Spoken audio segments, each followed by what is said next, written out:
نسب یا پیشے کی بنیاد پر فخر کرنا یا کسی کی تذلیل کرنا یہ سخت منع ہے۔ ہزار نصیحتیں اپنی جگہ پر اور اعلیٰ حضرت امام اہل سنت کا ایک جملہ یہ اپنی جگہ پر۔ نسب کی بنیاد پر کسی کی تذلیل کرنا اور یا نسب کی بنیاد پر فخر کرنا، فرماتے ہیں اعلیٰ حضرت یہ سخت ممنوع ہے۔ آج ہمارا معاشرہ اس بلا میں کس درجہ جکڑا ہوا ہے، اگر عالی نسب ہے تو فخر کرتا ہے، اور اگر دوسرا عالی نسب نہیں ہے تو اس کی تذلیل کرتا ہے۔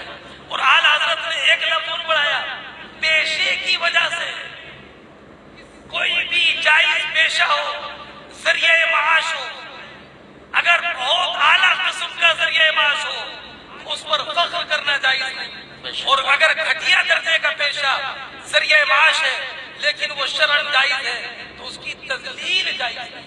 یہ سب آپ حضرات سے رضوی کا یہ پیغام ذہن نشین رکھیں، آئندہ کسی کے نسب یا کسی کی پیشے کی بنیاد پر کسی بھی سنی مسلمان کی تحقیر اور تذلیل ہرگز نہ کریں۔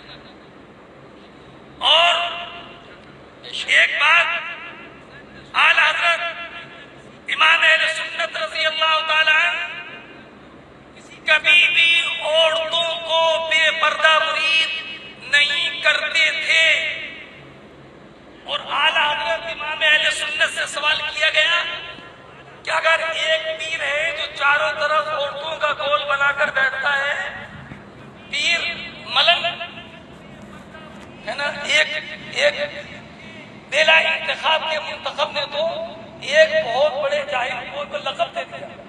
کیا لقب دیا؟ ایک بڑے جاہل کو تاجدار ملنگا۔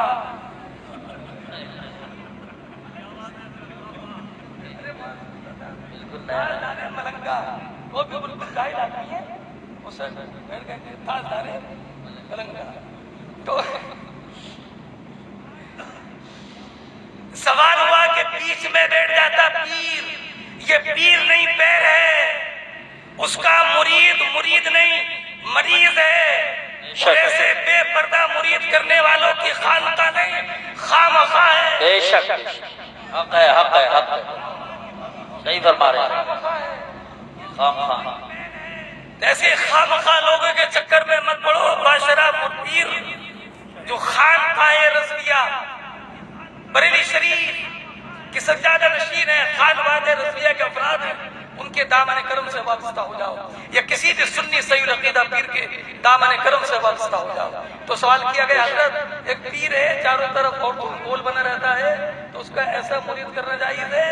تو فرمایا نہ مرید کرنا جائز اور نہ ایسے پیر سے مرید ہونا جائز، اور فرمایا پیر سے بھی پردہ ہے، پیر سے بھی پردہ ہے۔ جو لوگ کہتے ہیں ارے ہمارے پیر صاحب ہیں، ہمارا کیا، تو اعلیٰ حضرت نے فرمایا کہ بے شک پردہ واجب ہے۔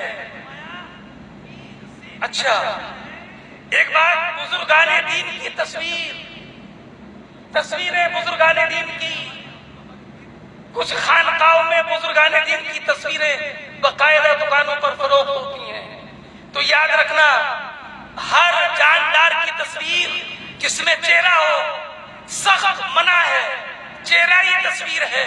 اور اعلیٰ حضرت امام اہل سنت نے ارشاد فرمایا بزرگوں کی تصویر تو اور زیادہ سخت ناجائز و حرام ہے، اس لیے کہ انسان جب اس کو دیکھے گا تو اعتقاد و عقیدت کی نظر سے دیکھے گا، اس کی تصویر بدرتے اولا حرام اور سخت حرام ہے۔ اس لیے تصویر کسی بھی بزرگ کی نہ لگانا جائز، نہ خریدنا جائز، نہ کھینچنا جائز، نہ بیچنا جائز، اور نہ ہی اس کو اپنے گھر میں لانا جائز۔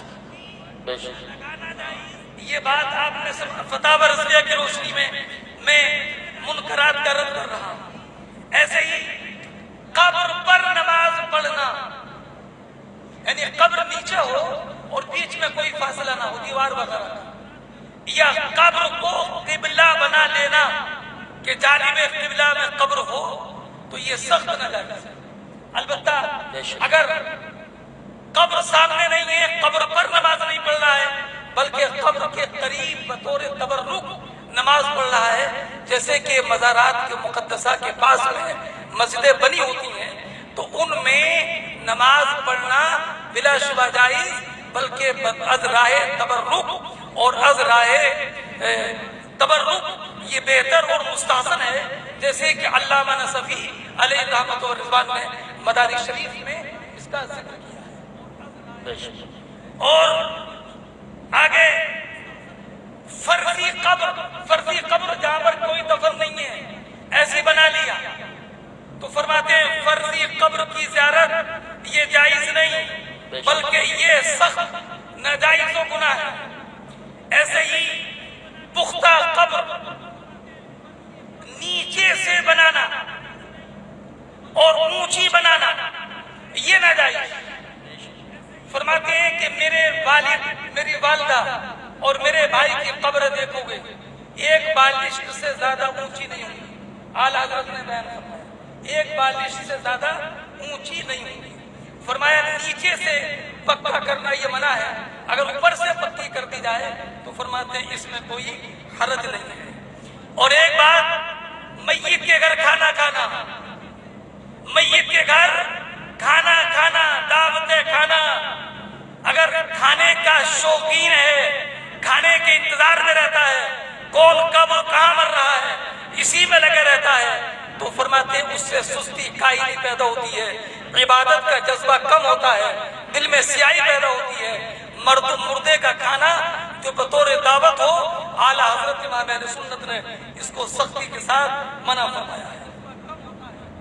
ایک بار نکاح، کچھ لوگ سمجھتے ہیں کہ محرم میں نکاح جائز نہیں ہے، سفر میں نکاح جائز نہیں ہے، تو اعلیٰ حضرت نے فرمایا سال کے ہر جتنے بھی دن ہیں ہر دن نکاح جائز ہے، کوئی ایسا دن نہیں ہے جس میں نکاح جائز نہ ہو۔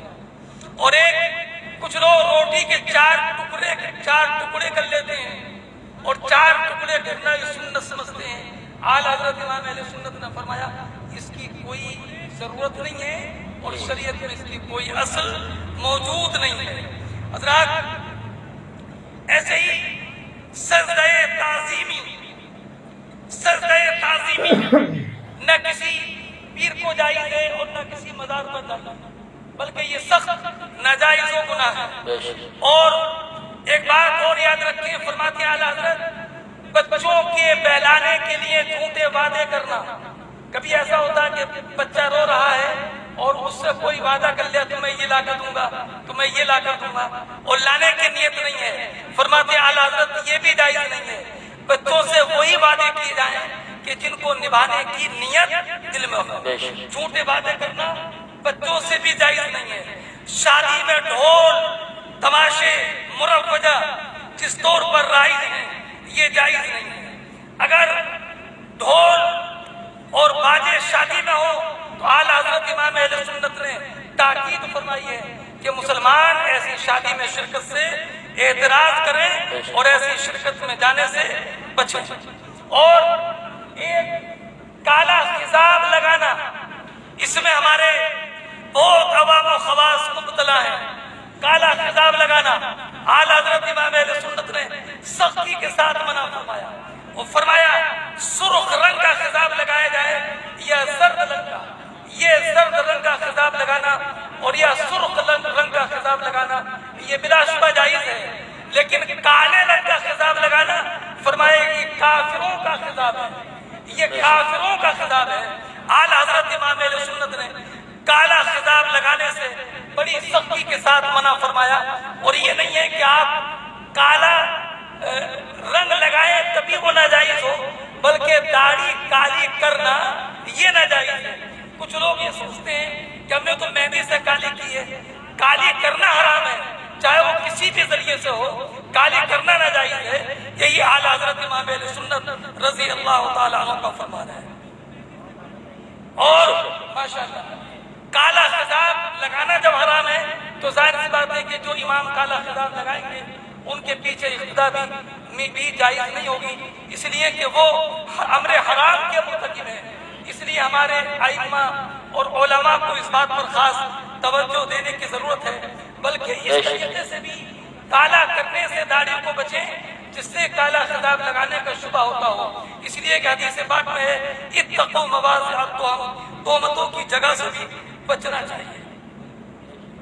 اپنے ایک اور اعلیٰ حضرت رضی اللہ تعالیٰ عنہ نے ہمارے حاجی عباس صاحب تشریف فرمائے، حضرت فاطمہ الزہرا رضی اللہ تعالیٰ عنہا کی نیاز کے معاملے میں شاید اس زمانے میں یہ ماحول رہا ہوگا کہ صرف عورتیں ہی اس نیاز کو کھائیں گی، مرد نہیں۔ تو اعلیٰ حضرت امام اہل سنت نے فرمایا کہ حضرت فاطمہ الزہرا کی رضی اللہ تعالیٰ عنہ کے نیاز کا کھانا عورتوں کے لیے بھی جائز ہے اور مردوں کے لیے بھی جائز ہے۔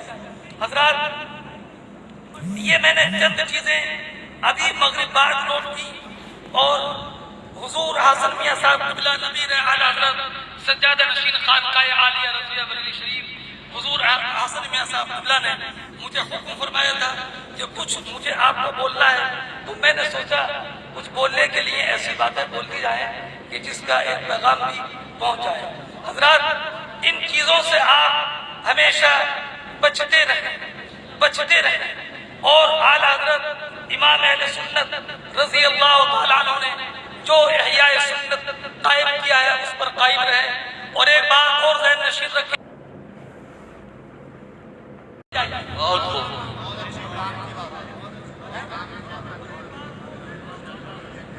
جس چیز کا کھانا جائز ہے۔ جی حضرت شیخ قادریت مدث اللہ علیہ، دیکھیے، یاد رکھیے، حضرت علامہ قاری سخاوت صاحب قبلہ ہوں، شیر قادریت ہوں، یہ ہمارے اکابر علماء میں سے ہیں۔ یاد رکھیے، ان کے اکابر تو کیسے جا چکے، اب ان کو ہماری نظریں تلاش کرتی رہیں گی۔ ہمارے سامنے جو ہمارے بڑے ہیں انہی کو اپنا اکابر تصویر کریں، اور انہی کے ادب و احترام کے ساتھ اپنے مشن کو آگے بڑھائیں۔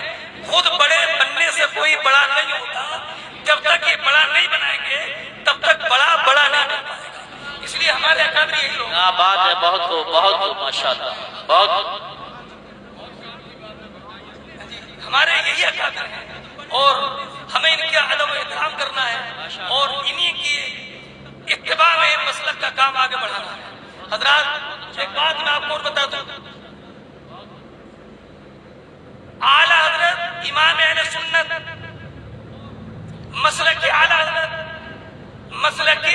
حضرت کی اصل بنیاد ہے حسام الحرمین۔ بے شک بے شک، کچھ تشکیکی قسم کے مولوی پیدا ہو گئے ہیں، یہ مشکک، وہ عالم تو نہیں بنے، مشکک بن گئے۔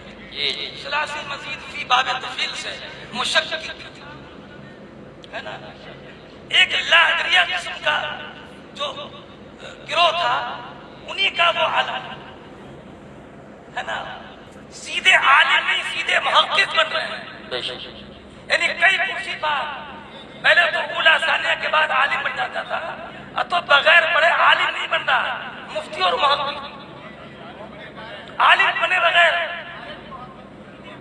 ہمارے علاقے میں تو حافظ کے بغیر عالم کا تصور نہیں ہے، حضرت تشریف فرمائے، لیکن عالم کے بغیر حافظ بن جاتے ہیں، حافظ کے بغیر عالم بن جاتے ہیں۔ اب عالم کے بنے بغیر مفتی بننا شروع ہو گئے، تو یہ رسم تو پرانی ہو گئی۔ اب تو مفتی بغیر عالم بنے بغیر سیدھے محدث، اب ایک ہی درجہ باقی رہا مجدد